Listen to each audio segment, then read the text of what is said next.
அது 1970வது வருஷம். அது கணக்குமணி அப்படிங்கிற ஒரு ஊரு. அந்த ஊஜனங்க உழைக்கிறதுல இடத்துல இருந்தா செலவு பண்றதுல மட்டும் கடைசி இடத்துல இருந்தாங்க. ஒவ்வொரு ரூபாவையும் சேர்த்து வைக்கணும் அப்படிங்கிற எண்ணத்துல ஊர்ல எந்த பிரச்சனை வந்தாலும் அதை கண்டுக்க கூட மாட்டாங்க.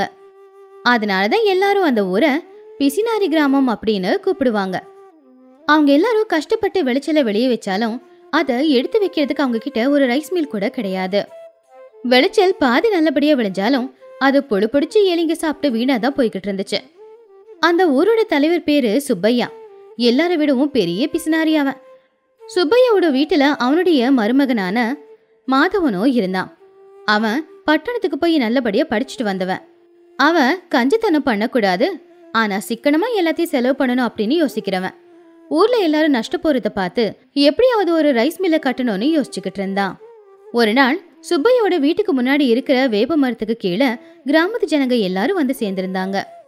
அப்ப அந்த கூட்டத்துக்கு வந்திருந்த லட்சுமி அம்மா அப்படிங்கிறவங்க மெதுவா, பெரியவங்களான சுப்பையா மாமா, உங்ககிட்ட ஒரு முக்கியமான விஷயத்த பத்தி பேசணும். ரொம்ப நாளாவே மழை கொட்டுன்னு கொட்டிக்கிட்டு இருக்கு. அதனால நம்ம தானியங்க நாசமா போய்கிட்டு இருக்கு.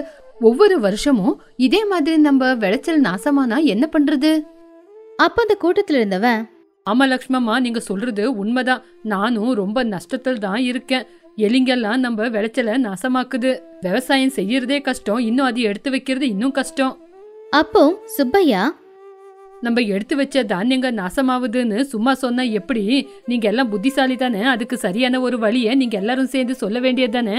ஆமா, விளைஞ்சி நம்ம கையில இருக்கிற தானியத்தை நம்ம பத்திரமா எடுத்து வைக்கணும்னா நம்மளுக்கு அதுக்கேத்த ஒரு சரியான இடம் வேணும்ல. இந்த தடவை விளைச்சல் எல்லாருக்குமே நல்லா இருக்கு, அதை பத்திரப்படுத்தி வைக்க நம்மளுக்கு ஒரு குடோன் வேணும். அப்போ சுப்பையா, நம்ம விளைஞ்ச தானியத்தை நம்ம எடுத்து வைக்கணும்னா அதுக்கு ஒரு பெரிய குடோன் வேணும். ஒரு குடோனு கட்டுறதுக்கு இட்டிகை, கல்லு, மண்ணு அப்படின்னு நிறைய பொருளுங்கள்லாம் வேணும். அதெல்லாம் கட்டுறதுக்கு என்கிட்ட காசு இல்லப்பா. சுப்பையா அண்ணன், ஒரு குடோனை கட்டணும்னா எல்லாரும் காசு போட்டுதானே ஆகணும். நம்ம நஷ்டத்துல ஒரு சின்ன பாகம் இருக்குமா? என்னது குடோனு கட்டணுமா? வேண்டாம் வேண்டாம். இங்க பாருங்க, நான் விளைச்சல் பண்ண என்னோட தானியங்களை நான் பத்திரமா என் வீட்லயே எடுத்து வச்சுக்கிறேன். உங்களை மாதிரி சோம்பேறி நான் இல்ல. உங்களுக்கு உங்க தானியம் வேணும்னா பத்திரமா எடுத்து வைக்க வேண்டிய வேலை உங்களுது. ஏமாமா இப்படி பேசுறீங்க? நம்ம ஒரு குடோன் கட்டணும்னா அது ஆத்தங்கர ஓரத்துல தான் கட்டணும். அந்த இடத்துல தானே உங்களோட வயல் இருக்கு. என்னோட வயலு எங்க இருந்தாலும் சரி, என்னோட விளைச்சலை நான் பத்திரப்படுத்தி எடுத்து வச்சுக்குவேனே தவிர குடோன் கட்ட என் கையிலான காசை உதவி செய்யவே மாட்டேன். கிராமத்து ஜனங்க ஒருத்தங்க கிட்ட இன்னொருத்தங்க பேசிக்கிட்டாங்க. சுப்பையா சொன்னது கேட்டு யாருமே சந்தா கொடுக்க முன்னாடி வரவே இல்லை. சந்தா கொடுக்காம தப்பிக்கிறதுக்காக எல்லாரும் அவங்க கிட்ட இருக்கிற ஒவ்வொரு காரணத்தையும் சொல்லிக்கிட்டு இருந்தாங்க. அப்பதான் அந்த ஊர்ல இருக்கிற ஒரு விவசாயி கோவிந்தா அப்படிங்கிற ஒருத்தகிட்ட போய், சுப்பையா என்ன சொன்னது உண்மைதானே, நம்ம எதுக்காக காசு செலவு பண்ணணும்? அப்போ இன்னொரு விவசாயி அவனுடைய பொண்டாட்டி கிட்ட போய், ஆமா, சுப்பையா அண்ணனே காசு போட மாட்டேன்னு சொன்னதுக்கு அப்புறம் நம்ம எதுக்காக போடணும்? அந்த காசு நம்மளுக்கு தானே மிச்சம். இது எல்லாத்தையும் அமைதியா கேட்டுக்கிட்டு இருந்த மாதவன் இப்ப அவங்க கிட்ட பேச ஆரம்பிச்சான். மாமா, பெரியவங்க எல்லாருக்கும் என்னோட வணக்கம். நம்ம குடோன் வேண்டான்னு சொல்லல, குடோன் கட்ட காசு செலவாகும்னு தானே. ஆமா மாதவையா, நீ புத்திசாலி தானே, இதுக்கு சரியான ஒரு வழிய நீயே சொல்லு. இங்க பாருங்க, நான் சொல்ற மாதிரி நீங்க செஞ்சீங்கன்னா யாருக்குமே கையில இருந்து காசு செலவாகாது. ஆனா இதுதான் ஒரு முறை, இதனால உங்களுக்கும் லாபம்தான். சொல்லுப்பா, நீ புத்திசாலியா என்ன சொல்றேன்னு பாக்கலாம். சொன்னா நீங்க பழைய பழக்கம்னு சொல்லுவீங்க, ஆனா யாருமே ஒத்த ரூபா காசு செலவு பண்ண வேண்டியதில்ல. பத்திரமா உங்க வாழ்க்கையில எடுத்து வைக்கிற ஒரு பொக்கிஷம். அதை கேட்டு சுப்பையா, என்னப்பா நீ புதுசா எதேதோ சொல்ற? உன்ன மாதிரி தியாகம் பண்ண எங்களால முடியாது, பணம் செலவு பண்ணவும் எங்களால முடியாது. இங்க பாருங்க மாமா, நம்ம விளைச்சல காப்பாத்ததான் நான் சொல்றேன். குடோன் கட்டணும்னா முக்கியமா 3 பொருளுங்க வேணும். அதுக்கேத்த இடம், நம்மளோட ஒத்துழைப்பு, இது எல்லாமே இருந்தா மட்டும்தான் குடோனை கட்ட முடியும். சுப்பையா மாமா, மாமா ஊர்ல இருக்கிற காலியான இடம் உங்களுது தானே? உங்க வயல்ல நெகிலா இருக்கிற இடம் இருக்குதானே? அப்போ சுப்பையா அதை கேட்டு, ஆமா இருக்குது.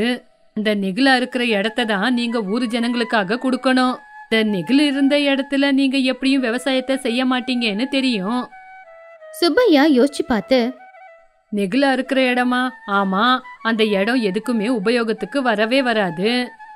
மாதவன் கோவிந்தனை பார்த்து, கோவிந்த மாமா, நீங்க கூலிக்காக ஒவ்வொரு நாளும் வேலை செய்வீங்கல்ல, குடோனை கட்டுறதுக்காக 4 மணி நேரம் வேலை செஞ்சுட்டு போங்க.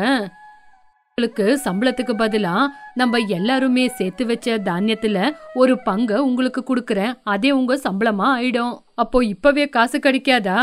இல்ல, குடோனெல்லாம் கட்டி முடிச்சு அதுல தானியத்தை பத்திரமா எடுத்து வச்சு அதனால பின்னாடி லாபம் வருமே, அப்பதான் உங்களுக்கு கொடுக்க முடியும். அது வரைக்கும் நீங்க பொறுமையா காத்துக்கிட்டு இருக்கணும். அப்போ அங்கிருந்த இன்னொரு விவசாயி, கோடான கட்டுனா 10 மூட்டை நம்மளுக்கு தானியம் நஷ்டமாகும். அதே கட்டுலனா கூட 10 மூட்டை நஷ்டமாகும். அதுல ஒரு மூட்டையை கொடுத்துட்டா போச்சு. சரியா சொன்னீங்க. நீங்க செய்யற தியாகத்தினால முன்னாடி எல்லாருமே ரொம்ப நல்லா வாழலாம். உன்னோட கணக்கு சரியா இருக்குப்பா. இங்க கோடோனை கட்டுறதுனால நாங்க எல்லாருமே ரொம்ப நல்லா இருப்போம். எங்களோட தானியமும் ரொம்ப பத்திரமா பாதுகாப்பா இருக்கும். மாதவன் சுப்பையாவை பார்த்து, சுப்பைய மாமா, குடோனை கட்ட இட்டிகை, கல்லு, மண்ணு வேணும். அதை யாரு கொடுக்கறது? என்னப்பா என்கிட்ட கேக்குற? என்கிட்ட இருக்கிற எல்லாத்துக்கும் கணக்கு இருக்கு. நான் ஒரு விஷயத்த சொல்றேன். யாரு குடோனு கட்டுறதுக்கு தேவையான கல்லு, மண்ணு, இட்டிகை எல்லாம் கொடுக்கறாங்களோ அவங்களோட தானியத்தை பத்திரமா முதல்ல எடுத்து வைக்கப்படும். இந்த வறட்சி காலத்துல தானியத்தை எடுத்து வைக்கிறவங்க தான் முதல்ல லாபத்தை அனுபவிப்பாங்க. அத எலிங்க நாசம் பண்ணாது. அப்ப அங்க இருக்கிற இன்னொருத்தன், நான் தேவையான இட்டிகை, மண்ணெல்லாம் கொடுத்தா என்னோட தானியத்தை தான் முதல்ல எடுத்து வைக்கப்படும். போய் என்னோட தானியம் ரொம்ப பத்திரமா இருக்கும். நீங்க பொருளுங்க ரூபத்துல தேவையான பொருளுங்களை கொடுத்தீங்கன்னா இது பத்திரமா உங்களுக்கு திருப்பி வரும். உங்க தேவை ஊரு தேவைய தீர்த்து வைக்கும். சுப்பையா மனசுக்குள்ள கணக்கு போட்டு, அப்போ தானியத்தை முதல்ல பத்திரமா எடுத்து வச்சா எனக்கு தானே லாபம். யாரு தானியத்தை கடைசியா வைக்கிறாங்களோ அவங்களுக்கு ஒரு வேளை குடவுன்ல இடம் இல்லைன்னா அவங்க தானியம் எல்லாம் நஷ்டமா தானே போகும். மாதவன் சுப்பையா முகத்துல இருக்கிற ஆசைய பார்த்து, மாமா, அப்போ உங்களோட இடம் குடுக்கறேன். என் இடத்த உங்களுக்கு குடோன் கட்ட குடுக்கறேன். அதே மாதிரி என்கிட்ட இருக்கிற கல்லு, மண்ணு, இட்டிகைய முதல்ல குடுக்கறேன். அப்போ என்னோட தானியத்தை தான் முதல்ல பத்திரமா குடோன்ல எடுத்து வைக்கணும். மாமா, உங்களோட பிஸ்னாரி குணம் ஊருக்கே இப்போ நல்லது செய்யுது.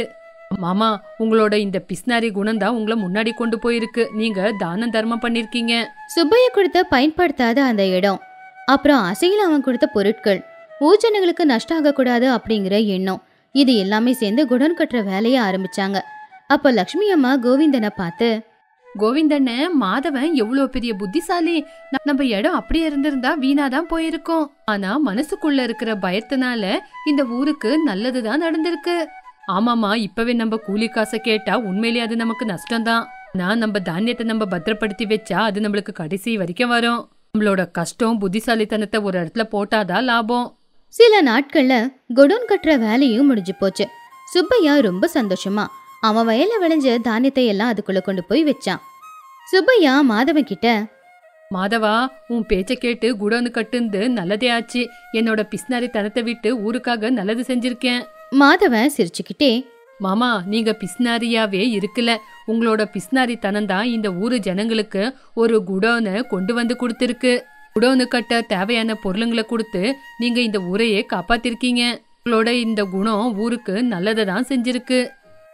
மாதவனுடைய அப்பா சுப்பையா பக்கத்துல வந்து நின்னு, பாத்தியா, நீ பணத்தை எடுத்து வச்ச. அவன் அவனோட புத்திய உபயோகப்படுத்தினான். அவனோட புத்தியாலதான் இன்னைக்கு இந்த ஊரையே காப்பாத்திருக்கான். ஆமா, இது எனக்கு மட்டும் இல்ல, ஊருக்குள்ள இருக்கிற பிஸ்னாரிங்களுக்கு எல்லாருக்குமே இது பொதுவானது. தேவைக்கு இல்லாத காசு எப்பவுமே நஷ்டம்தான்.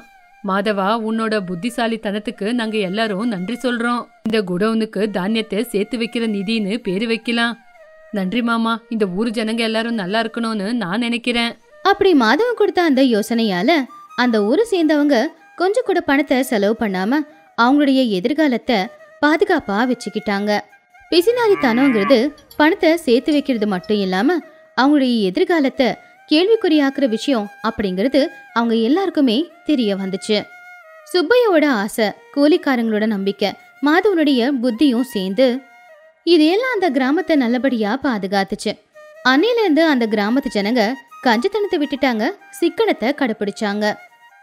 இந்த கதையில இருக்கிற நீதி என்னன்னா, கையில பணத்தை வச்சுக்கிட்டு இருக்கிறது மட்டும் பாதுகாப்பு இல்ல, எதிர்காலத்துக்காக அந்த பணத்தை செலவு பண்றதுதான் பெரிய பாதுகாப்பு.